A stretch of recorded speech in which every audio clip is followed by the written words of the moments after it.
Poštovano predsjedništvo,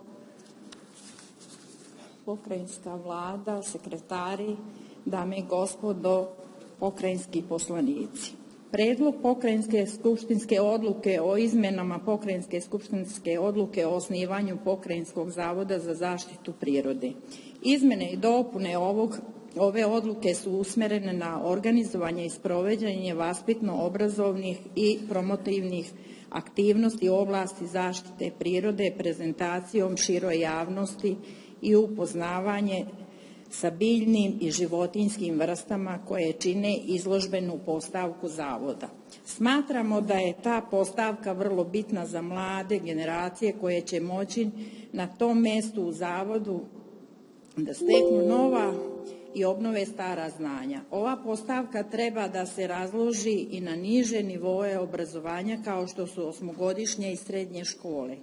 Iz tih pouka se mora sticati novi pogled na šumovitost Vojvodine koji je danas manji od 6%, a teži u budućem vremenu na 20% i dalje od toga. To treba da urade sadašnje generacije koje se edukuju po sistemima ekologije i šumarstva. Poljoprivreda je glavna ekonomska okosnica Vojvodine, a ta buduća šumovstvo će doprineti očuvanju zemljišta i sve što je vezano za zemljište.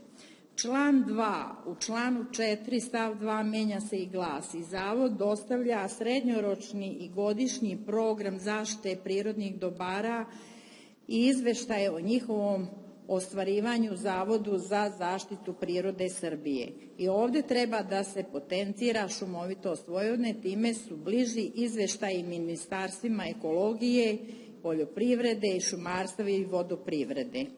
Član 3. Usklađuje termine sa statutom AP Vojvodine, pa se Vlada autonomne pokrajine Vojvodine upotrebljava pokrajinska vlada kako stoji u statutu.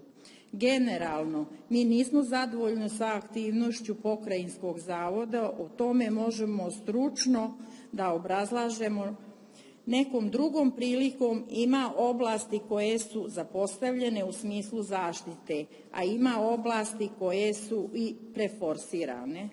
Zahvaljujem.